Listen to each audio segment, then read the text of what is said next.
इन लोगों को पढ़ा रही हूँ शुरू से। चलिए देखो,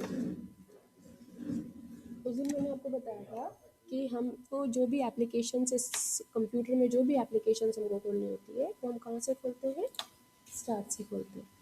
जब हम हमारा कंप्यूटर शुरू करते हैं, ठीक है, तो जो सबसे पहले जो स्क्रीन हमें दिखाई देती है उस स्क्रीन को हम बोलते हैं डेस्कटॉप। ठीक है, अब इस डेस्कटॉप में हमें क्या क्या चीज़ें मिलती हैं, हमें मिलता है बैकग्राउंड, ये जो पीछे दिखाई दे रहा है इसे हम बोलते हैं बैकग्राउंड। ये जो जितनी भी चीज़ें हैं इन्हें हम बोलते हैं आइकन। ये जो नीचे दिखाई दे रहा है इसे हम बोलते हैं टास्क बार, इसे हम बोलते हैं टास्क बार। अब इस टास्क बार में 3 हिस्से होते हैं। पहला हिस्सा होता है इधर लेफ्ट वाला, जिसमें यहाँ पर आपका स्टार्ट बटन होता है। क्योंकि ये विंडोज़ 10 है तो यहाँ पर एक ये गोल गोल जैसा दिखाई देता है, ये है कोटाना, जो कि एक असिस्टेंट जैसा होता है जो हेल्प करता है हमें किसी भी सिचुएशन में। इधर में ये बीच का जो हिस्सा होता है, ये वो एप्लीकेशंस हैं जो खुले नहीं हैं लेकिन एक बार क्लिक करने से जल्दी से खुल जाएंगे। इनको हम बोलते हैं क्विक लॉन्च आइकॉन्स। अभी क्विक लॉन्च में कौन कौन से हैं मेनली, सबसे पहला जो ज़रूरी रहता है और हमेशा रहता है वो फाइल एक्सप्लोरर रहता है। बाकी के जो है वो हम अपनी मर्जी से यहाँ पे ला सकते हैं या हटा सकते हैं। यदि किसी आइकन को मुझे यहाँ क्विक लॉन्च में लेकर आना है तो मुझे क्या करना होगा, जैसे कि ये है, ये जो है इसको मैं चाहती हूँ, ये जो है इसको मैं चाहती हूँ कि यहाँ पे क्विक लॉन्च पे रहे। देखो जब मैं अपना माउस इसके ऊपर लेके जा रही हूँ तो एक छोटा सा थंबनेल टाइप खुल रहा है। तो इसका मतलब ये है कि ये चीज़ें जो है वो यहाँ ऑलरेडी है। यदि मैं चाहती हूँ कि यहीं पर ही रहे तो मुझे क्या करना पड़ेगा, मुझे इस पर जाकर करना पड़ेगा राइट क्लिक। ठीक है, राइट क्लिक करूँगी, यहाँ बहुत सारे ऑप्शन खुल जाएंगे। इस बहुत सारे ऑप्शन में एक ऑप्शन मिलता है पिन टू टास्क बार। यदि इसको पिन टू टास्क बार कर दिया ना तो ये सब कुछ बंद भी हो गए तो भी ये यहीं पे दिखेगा और फिर 1 क्लिक पे कभी भी खुल जाएगा, है ना। ये देखिए मैं इस पे क्रोम पे करती हूँ राइट क्लिक, ये मैंने कर दिया पिन टू टास्क बार। अब यदि मैं इस क्रोम को बंद भी कर देती हूँ तो भी ये यहाँ पर रहेगा। अभी मैं फ़िलहाल बंद करूँगी तो ये जो मेरा चल रहा है वो बंद हो जाएगा, उसकी मुझे ज़रूरत है तो अभी फ़िलहाल मैं इसको बंद नहीं करूँगी। लेकिन जब मैं इसको बंद करूँगी तब ये यहाँ से इसके नीचे जो लाइन से दिख रही है ना ये हट जाएगी, लेकिन ये यहीं पर रह जाएगा। हटाना हो तो क्या करना, राइट क्लिक, तो यहाँ पे ये अनपिन आ जाएगा, अनपिन कर दीजिए, हट जाएगा। लाना है तो राइट क्लिक और पिन टू टास्क बार आ जाएगा। हाँ, अब जैसे कि मान लीजिए कि ये है, मुझे मुझे ये सोनमा टाइपिंग मास्टर पे रोज रोज टाइपिंग करनी पड़ती है, तो एक बार हमने खोला सोनमा टाइपिंग मास्टर, ठीक है ना, ये आइकन है, इसके ऊपर माउस लेके गए फिर डबल क्लिक किया, ये देखिए ये खुला। अब जैसे ही ये सोनमा टाइपिंग मास्टर खुल जाता है, ठीक है, आप इसको मिनिमाइज करिए, ये देखिए नीचे टास्क बार आपको दिखाई दे रही है, यहाँ पे आपका सोनमा भी दिखाई दे रहा है। इससे पता चल रहा है कि आपका सोनमा यहाँ पर खुला हुआ है। हमने इस पे किया राइट क्लिक, ये रहा पिन टू टास्क बार। अब मैं यदि इसको बंद कर देती हूँ तो भी ये यहाँ पर है, ठीक है। इस तरीके से हम हमारे टास्क बार पे कोई भी आइकन को अटैच कर सकते हैं, पिन कर सकते हैं, ठीक है, ताकि हम दूसरी बार उसको जल्दी से क्लिक करके खोल सकें। अब अब बारी आती है सॉफ्टवेयरों पे काम करने की। सॉफ्टवेयरों को अपन बोलते हैं एप्लीकेशंस, ठीक है, एप्लीकेशंस बोलते हैं।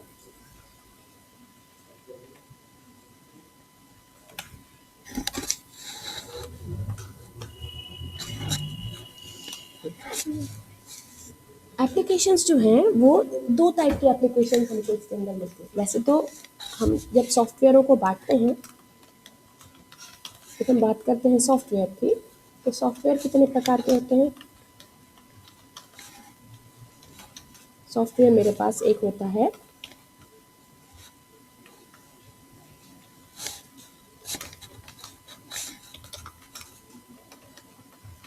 सिस्टम सॉफ्टवेयर, ठीक है। ऐसा क्यों टाइप हुआ, क्योंकि कैप्स लॉक ऑन था।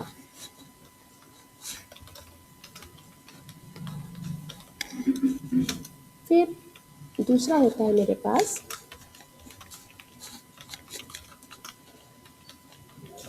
Application software. फिर तीसरा होता है मेरे पास यूटिलिटी सॉफ्टवेयर। अब सिस्टम सॉफ्टवेयर में हमारे पास होते हैं, जिस पे हम काम कर रहे हैं, अभी मेरे पास है विंडोज़। अभी मेरे इस कंप्यूटर में कौन सा सिस्टम सॉफ्टवेयर है? वो है विंडोज़ 10। किसी के में विंडोज़ 7 होता है, किसी के में। ये सॉफ्टवेयर है, कौन से सॉफ्टवेयर है? System software.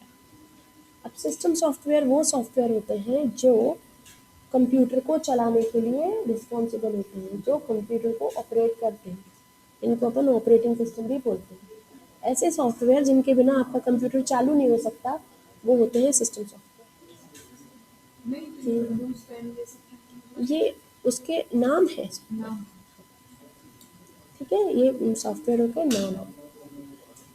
एप्लीकेशन सॉफ्टवेयर क्या होते हैं? एप्लीकेशन सॉफ्टवेयर वो होते हैं जो कि किसी खास मकसद के लिए प्रयोग में लाए जाते हैं, ठीक है ना। तो वो हमारे पास कौन से हैं, अभी हम इसमें यूज़ करते हैं। अभी हमने सीखा है वर्ड, है ना। वर्ड का यूज़ क्या है? वर्ड का उपयोग क्यों करते हैं हम?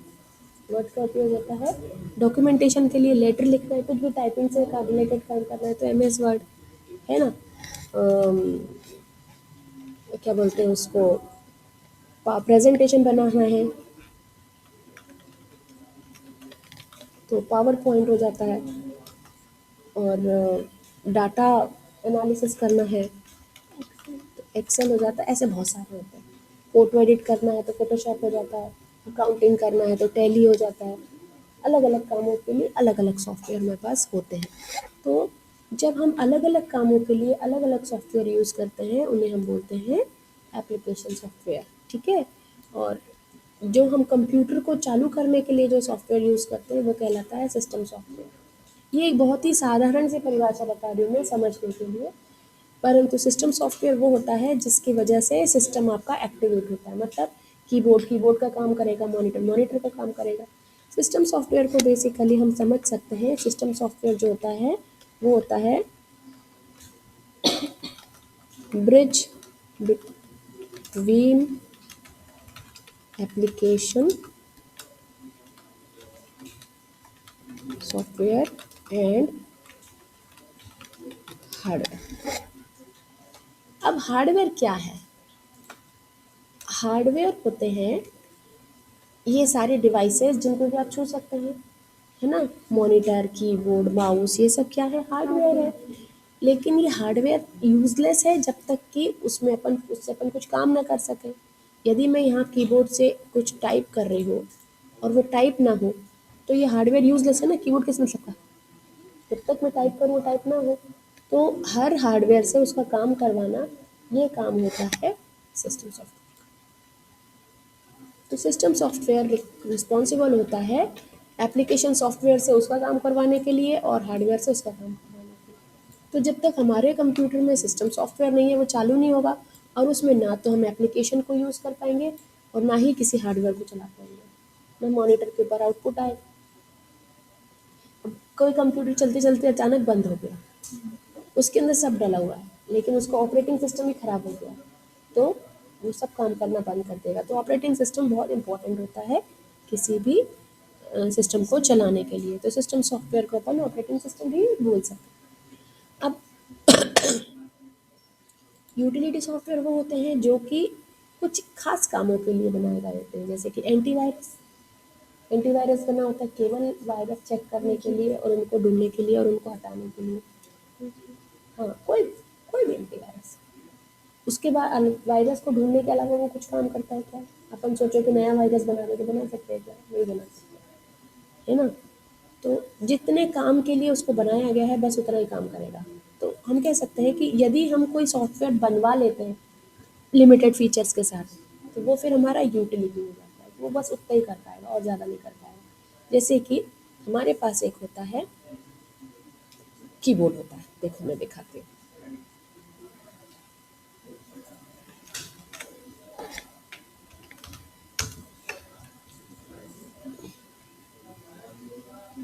ये, अब इसमें इसका काम क्या है? इसका काम है टाइप करने का। इस पे रख के आप टाइप भर कर सकते हैं, कीबोर्ड यूज़ कर सकते हो, बस ये कीबोर्ड का काम करेगा, है ना। इससे ज़्यादा इस पे आप फाइल नहीं बना सकते हैं, इस पे और कुछ नहीं कर सकते। जितने काम के लिए बनाए बस उतना ही। ऐसे सॉफ्टवेयर जो किसी खास मकसद के लिए बनाए जाते हैं, बस उतना ही वो कर सकते हैं, वो कहलाते हैं system software, sorry utility software. Okay, softwares जो हैं, एप्लीकेशन सॉफ्टवेयर जो है, सिस्टम सॉफ्टवेयर तो डायरेक्ट हो गया, लेकिन ये जो बाकी के जो एप्लीकेशन और यूटिलिटी सॉफ्टवेयर हैं ना, ये दो प्रकार के, ये दोनों ही। एक तो वो होते हैं जो कि हम मार्केट से खरीद के इसमें डाल लेते हैं या डाउनलोड करके डाल लेते हैं, है ना, यूज़र के द्वारा बनाए गए। और एक होते हैं जो सिस्टम के द्वारा मिलते हैं, मतलब बिल्ट इन।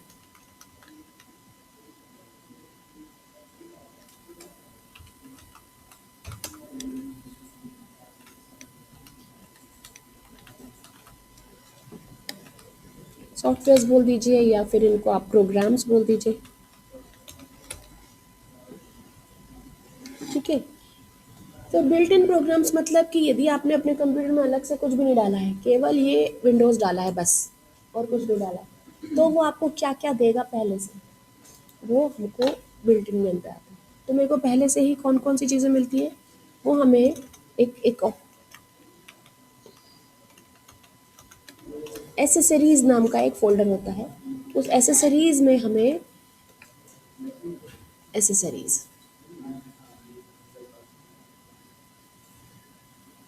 ये विंडोज़ एसेसरीज, इस विंडोज़ एसेसरीज में वो हमें वो सारी बेसिक चीज़ें देता है जिसकी की ज़रूरत कभी ना कभी हमें पड़ती है। तो उसके लिए हमें अलग से किसी सॉफ्टवेयर की ज़रूरत नहीं है। जैसे कि वो मुझे इंटरनेट एक्सप्लोरर देता है, क्योंकि गूगल क्रोम तो मुझे अलग से डाउनलोड करना पड़ेगा, मोजिला तो मुझे अलग से डाउनलोड करना पड़ेगा। ये मुझे पहले से दे देता है वो, ताकि आपको अचानक से इंटरनेट चलाना हो चला लो। कैरेक्टर मैप वो मुझे दे देता है, ठीक है। मैथ इनपुट पैनल वो मुझे देता है। तो ये जो है, ये जो एसेसरीज़ के अंदर जो आपको एप्लीकेशंस प्रोग्राम्स मिल रहे हैं ना, ये वो मुझे पहले से ही देता है। अब जैसे कि आपको कोई मूवी देखनी है, अब मूवी देखने के लिए आपको एक, जैसे कि मान लो एक प्लेयर चाहिए, तभी तो देख पाओगे। तो अब वो प्लेयर आप डालोगे तब तो देख पाओगे, लेकिन वो हमको एक पहले से ही एक बेसिक प्लेयर देता है, ताकि आप उसमें मैक्सिमम फॉर्मेट की मूवीज़ को देख ही वीडियोज़ को देख ही सको। सेम वो मुझे ये रिकॉर्डर दे देता है, स्निपिंग टूल दे देता है, ताकि आप स्क्रीन का स्नैपशॉट ले सको, है ना। पेंट देता है ताकि आप थोड़ा कुछ पेंटिंग बना सको। नोटपैड देता है ताकि आप कुछ नोट कर सको, टाइप कर सको, ठीक है।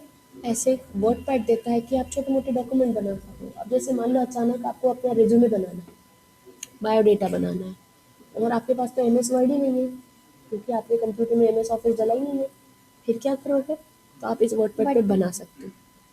इन सब की खासियत क्या होती है, इन सब की खासियत ये है कि ये छोटे प्रोग्राम्स हैं, कम सुविधा वाले प्रोग्राम्स हैं, मतलब इनमें कम फीचर्स हैं, काम इनमें होता है सब, आपको जो चाहिए वो हो जाएगा, लेकिन एडवांस फीचर्स इसमें नहीं मिलेंगे। जैसे कि एडवांस फीचर में क्या आ जाता है, जैसे स्पेल चेक है। अब MS वर्ड में जब हम लिखते हैं तो वो गलत स्पेलिंग लिखो तो बता देता है कि गलत है, ये नहीं बताया। तो यहाँ पे हमें थोड़ा ध्यान से करना पड़ेगा काम, लेकिन काम हमारा हो जाएगा। तो एक बेसिक ज़रूरत वाली चीज़ें जो है वो हमें कम फीचर्स के साथ एसेसरीज में देता है।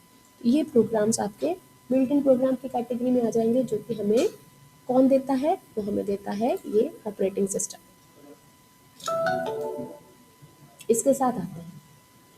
फिर दूसरे ऐप प्रोग्राम्स होते हैं जो कि हमको अलग से डालने होते हैं, है ना।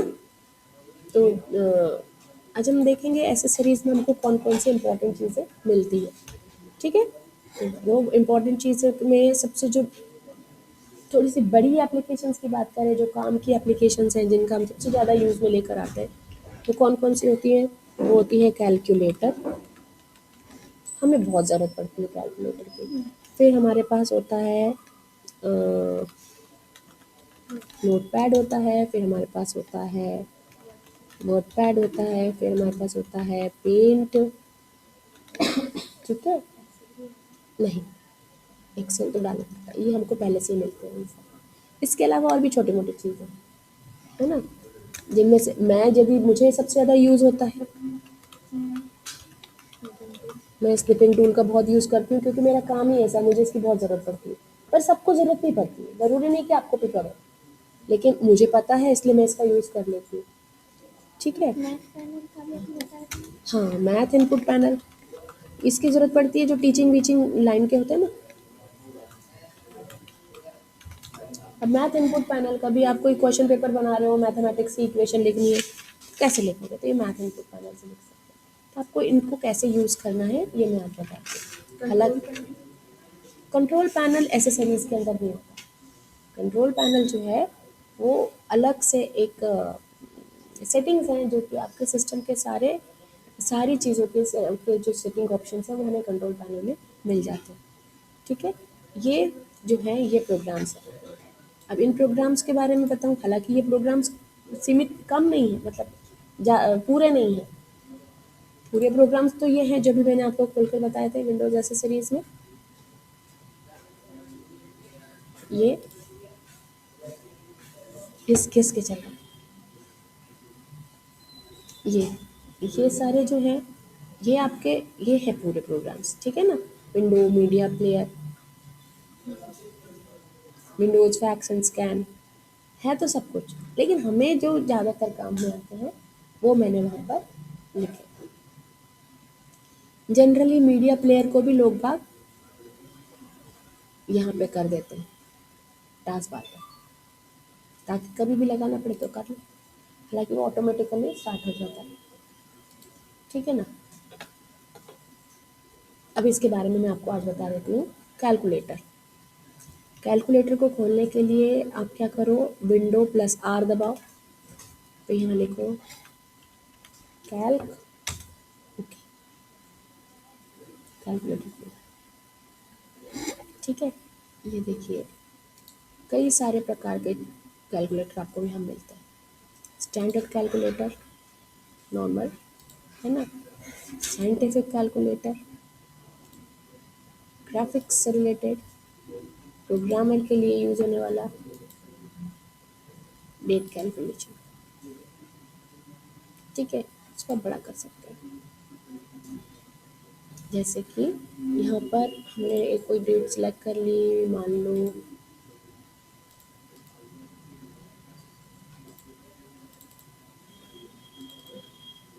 ये 1 अक्टूबर 2021 और आज है 2 फरवरी 2022, कितने दिन हुए? 4 महीने 1 दिन, कुल 124 दिन डेट कैलकुलेट होता है ना। करेंसी कन्वर्टर,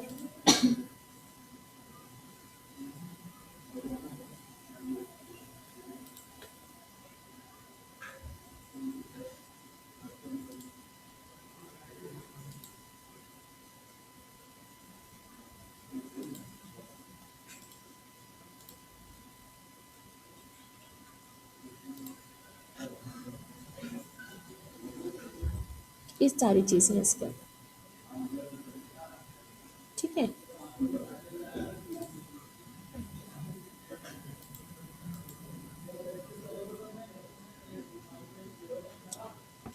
1 एकड़ में कितनी किलोमीटर कितना एरिया होता है?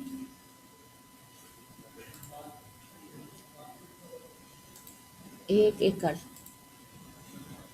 बराबर 4046 मीटर, और है फुट में करो तो 40, इतना फुट आसान है, मतलब ज़्यादा गुणा भाग करने की जरूरत नहीं, आपको फट से यहाँ पता चलता है। ठीक है, तो ये कैलकुलेटर है। इसके अलावा कैलकुलेटर को खोलने के लिए क्या करेंगे, आप प्रेस करिए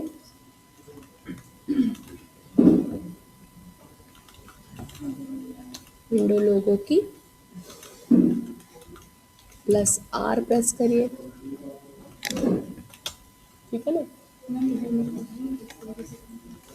टाइप कैल्क,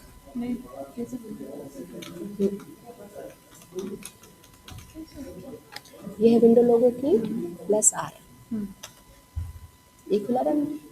यदि आपको विंडो लोगो की नहीं मिल रही है याद, ये कमांड याद नहीं है, तो ज़रूरी नहीं है, आप इस पर राइट क्लिक करिए और ये रन पे चले जाइए, यहाँ लिख दीजिए कैल्क और ओके कर दीजिए, है ना, ऐसा कर सकते हैं। इसके अलावा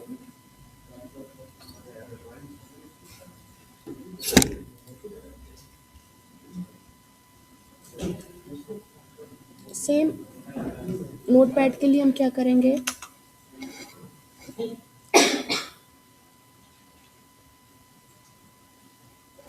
टाइप नोटपैड इन रन विंडो। अब मैंने दोबारा रन विंडो की कमांड नहीं लिखी क्योंकि मैंने यहाँ एक बार लिख दी है। विंडो लोगो की प्लस आर करने से रन विंडो खुल जाती है। टाइप नोटपैड इन रन विंडो, नोटपैड खुल जाएगा।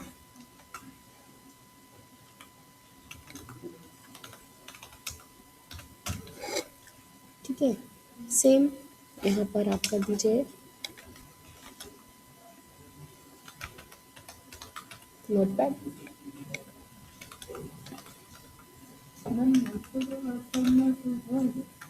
अंतर है।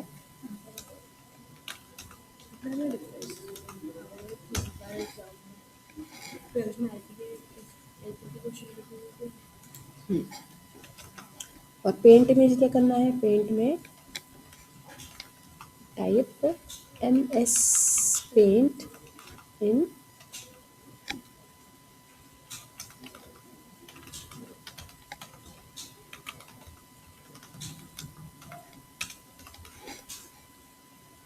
अब अंतर क्या है, अंतर ये है कि ये जो यहाँ पे आप लिख रहे हैं ये नोटपैड है। इस नोटपैड की खासियत क्या है, ये एक टेक्स्ट एडिटर है। यहाँ पे केवल हम लिख सकते हैं, एडिटिंग कर सकते हैं। यहाँ पे फॉर्मेटिंग करने के लिए कुछ टूल्स नहीं है। यदि फॉर्मेटिंग करनी है तो आप फॉर्मेट में चाहिए, फॉन्ट बदल लिए, कुछ सिलेक्ट करने की जरूरत नहीं, सब एक जैसा हो जाए। आपने कहा कि बोल्ड हो जाए तो सब बोल्ड हो जाएगा विदाउट सिलेक्शन। आपने कहा कि नहीं मुझे तो सिर्फ इतना सा चाहिए और सिलेक्ट करके किया तो भी वो सब हो जाएगा। तो इसमें फॉर्मेटिंग जो है स्पेसिफिक सिलेक्टिव नहीं होती, सब एक इकट्ठी होती है, एक जैसी एक साथ। ठीक है ना। लेकिन यही चीज़ यदि वर्ड पैड में जाओगे आप, ये मैंने सेलेक्ट किया, ये मैं इसको कर लेती हूँ एडिट मेन्यू में जाके कॉपी। ये एडिटिंग के ऑप्शन तो मुझे देता है, सब देता है, कट कॉपी पेस्ट ये सब हमें देता है। ठीक है, इनको बता दूँ, इनमें कैसा रहता है, मैं पहले तो इसे कॉपी कर लेती हूँ। ठीक है, जब हम किसी मैटर को ऐसे सिलेक्ट करके एडिट में जाके कॉपी करते हैं तो ये इसके क्लिपबोर्ड में सेव हो जाता है टेम्पररीली। अब हम अंडू करेंगे तो जो मैंने आखिरी में किया था काम वो कैंसिल हो जाएगा। देखो ये आई आ गया, फिर ये ऊपर हो गया, आखिरी वाला काम जो है वो अंडू हो जाता है। यदि मैं सिलेक्ट करती हूँ और करती हूँ कट तो मैटर कट हो जाएगा, और फिर कट करने के बाद मैं इसे करती हूँ पेस्ट तो वापस आ जाएगा। सिलेक्ट करके डिलीट करूँगी तो सब कुछ डिलीट हो जाएगा। कुछ ढूंढना है फाइंड करूँगी, मान लो मुझे ढूंढना है एक्सेल, फाइंड मना कर दे, कैन नॉट फाइंड। क्यों, क्योंकि वो नीचे नीचे है, मुझे उसको बोलना पड़ेगा कि भैया ऊपर भी ढूंढो, तब ढूंढेगा, पर ढूंढेगा। ठीक है, इसको बोलना पड़ता है। यही बताता है कि ये थोड़ा सा बेसिक है।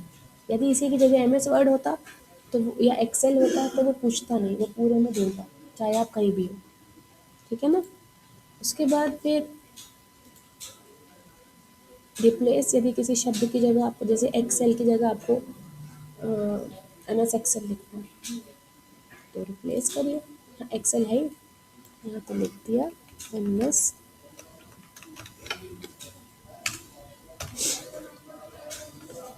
ये मैंने किया रिप्लेस, ये हो गया। ठीक है, तो ये एडिटिंग इसमें होती है। अब मैं खोलती हूँ वर्ड पैड, मैंने खोला रन तो यहाँ लिख दिया वर्ड पैड किया, ओके ये खुल गया वर्ड पैड। देखिए यहाँ पर टूल्स है, मतलब ये मुझे फॉर्मेटिंग का काम भी दे रहा है ना। फॉर्मेटिंग में क्या क्या दे रहा है, ये मेरे को टेक्स्ट फॉर्मेटिंग में दे रहा है। ये जो दिख रहा है ना ये सारे कमांड्स जो हैं, ये फॉन्ट लिखा हुआ है, ये टेक्स्ट फॉर्मेटिंग कहलाता है। ये मुझे पैराग्राफ सेटिंग के ऑप्शंस भी देता है, ये मुझे कुछ इंसर्ट करने के ऑप्शन भी देता है, और ये मुझे एडिटिंग ऑप्शन भी देता है, बहुत सारे काम देता है। यहाँ पे ये पेस्ट भी है, ये देखो सारा मैटर। अब यदि मैं चाहूँ कि मैं सिर्फ इसी को सिलेक्ट करके इसको मुझे करना है बड़ा, तो ये हो जाएगा, सिर्फ उतना ही होगा। यहाँ से इसका साइज़ बड़ा करना है, ये हो जाएगा। सिर्फ जितना सिलेक्ट किया उतना ही होगा। यहाँ पे मैं इसका साइज़ थोड़ा थोड़ा करके भी बढ़ा सकती हूँ, कम कम करके भी बढ़ा सकती हूँ। इसको बोल्ड नहीं चाहिए, हटा दिया। ये ऑलरेडी बोल्ड फॉन्ट ही है, थोड़ा नॉर्मल वाला फॉन्ट है। और अब करूँ बोल्ड, ये बोल्ड हो जाएगा। इटैलिक्स करना है तो इटैलिक्स हो जाएगा, अंडरलाइन करना है तो अंडरलाइन हो जाएगा, है ना। ये सारे इफेक्ट्स, इसमें हम कलर भी कर सकते हैं, ठीक है। ये कलर भी हो जाएगा, इसमें हाईलाइट भी हो जाएगा। इसके अलावा अब जैसे ये मैटर यहाँ है, ये मैटर आपको ये 1 2 3 लिखा हुआ ना, ये 1 2 3 लिखना पड़ा खुद से, लेकिन जब मैं यहाँ होती तो मैं बस ऐसे ही लिख देती,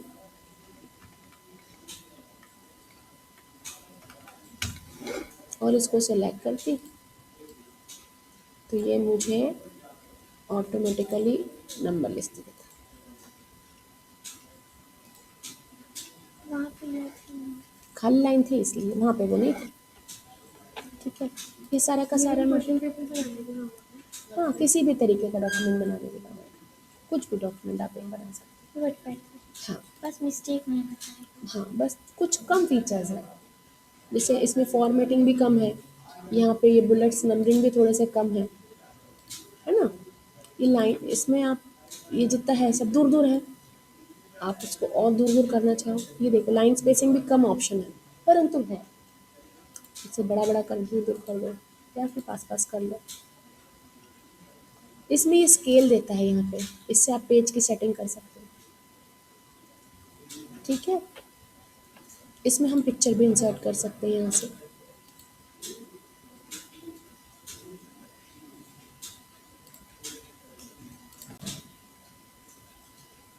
इसमें हम पिक्चर इंसर्ट कर सकते हैं, जो कि हम ये सब काम नोटपैड में नहीं कर सकते, ठीक है। तो ये है नोटपैड और वर्डपैड के अंदर। वर्डपैड की जो फाइल होती है, वर्डपैड की जो फाइल होती है ना,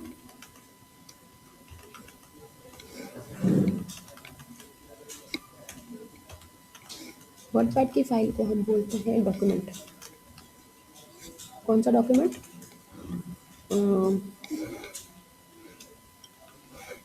इसको हम बोलते हैं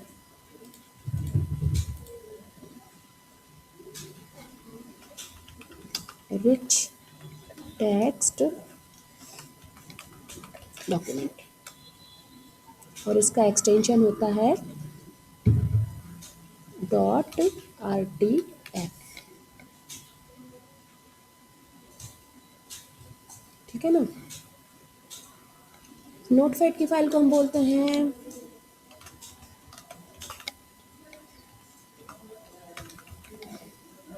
नोटपैड की फाइल कहलाती है टेक्स्ट डॉक्यूमेंट, और इसका एक्सटेंशन होता है .txt,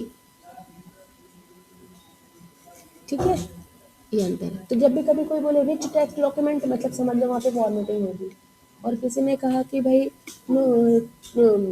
टेक्स्ट डॉक्यूमेंट, मतलब वहाँ पे फॉर्मेटिंग नहीं होगी, ठीक है। ये अंतर है। एडिटिंग के सारे काम जो नोटपैड में होते हैं वही सब यहाँ पे भी हो जाते हैं, cut copy paste find replace, यही सब नोटपैड में भी थे, cut copy paste find and replace वगैरह, यही सब हमें यहाँ पर भी मिल जाते हैं। अब इन सब में मैं कहीं पे भी कुछ भी बना के कॉपी करके दूसरी जगह ले जा सकती हूँ, जैसे कि मैंने ये सब कुछ लिखा तो नोटपैड में था, लेकिन वहाँ से कॉपी किया और मैं नोटपैड में लेकर आ गई। इसी को यदि मैं कॉपी करूँ, और ये फ़ोटो है, इस फोटो को सिलेक्ट किया, इसको किया मैंने कॉपी, कॉपी करके मैंने किया विंडो आर, यहाँ लिखा MS पेंट, तो यहाँ पे करते हैं, यहाँ पे भी मुझे क्लिपबोर्ड मिल जाता है देखो, और इसके अंदर पेस्ट हो जाता है। कोई भी एप्लीकेशन में से किसी भी चीज़ को कॉपी करके किसी दूसरी एप्लीकेशन में हम पेस्ट कर सकते हैं, ठीक है। आप लोगों को इन सारी एप्लीकेशंस पे काम करने आना चाहिए। नोटपैड, वर्डपैड और पेंट, इन तीनों के टूल्स को देख लेना, एक ही दिन में देख लोगे। और इन सब में यूज़ होने वाले जो शॉर्टकट कीज़ है वो मैं आपको लिस्ट करके भेज दूँगी, वैसे तो ऑलरेडी है ही, फिर भी बता दूँगी। ये जो कुछ काम मैं माउस से कर रही हूँ वो सब कमांड से कर,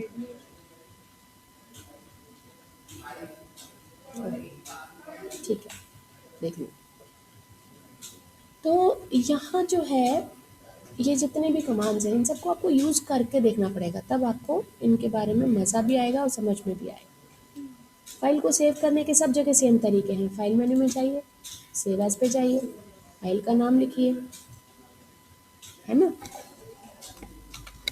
और सेव करिए। लेकिन ये फाइल सेव कहाँ होगी? पिक्चर में। क्यों हो रही है भैया पिक्चर में? क्योंकि ये पेंट की फाइल है। यही चीज़ यदि मैं वर्डपैड की फाइल में करूँ, फाइल में जाऊँ, कमांड वही है, सेव एज, सेम विंडो खुल गई, फाइल का नाम लिखा, लेकिन नीचे क्या आ गया? RTF, फाइल का नाम मैंने लिखा, और देखते हो कहाँ सेव हो रही? जा रही है डॉक्यूमेंट में। सेम मैं यदि नोटपैड की फाइल पे जाऊँ, फाइल पे नहीं मिला, यहाँ पे भी सेव आ जाए, सेम विंडो यहाँ पे भी खुल गई, लेकिन डॉक्यूमेंट का टाइप क्या बदल गया? .txt, फाइल का नाम लिखा,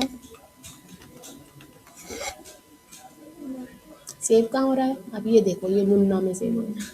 क्यों? क्योंकि जिसने भी यहाँ पे नोटपैड की लास्ट टाइम फाइल सेव करी होगी वो यहाँ चला गया होगा। मुझे यहाँ पे नहीं करनी है तो मैं इसको कर दूँ डॉक्यूमेंट। अब जब आप ये फाइल एक्सप्लोरर खोलेंगे ना, ये वाला, अब इसमें जाएंगे यहाँ डॉक्यूमेंट पे, यहाँ पे आपको सब मिलेगा। फाइल पे गए मैम, फाइल एक्सप्लोरर सब फाइलें मिलेंगी जो आपने बनाई। ये देखिए, ये वर्डपैड मिल गई, आगे कहीं नोटपैड भी बनी होगी, एन में मिलेगी नोटपैड, एन नोटपैड भी, और आई में IMG नाम से पिक्चर में जाओगे तो IMG पिक्चर भी मिल जाएगी। ये भी है, ठीक है। तो इस तरीके से हमको विंडोज़ जो है वो एसेसरीज में कुछ बेसिक सॉफ्टवेयर देता है जिनसे हम हमारे काम चलाऊ काम कर सकते हैं। अब अगली क्लास में हम एडवांस पे जाएंगे, ठीक है।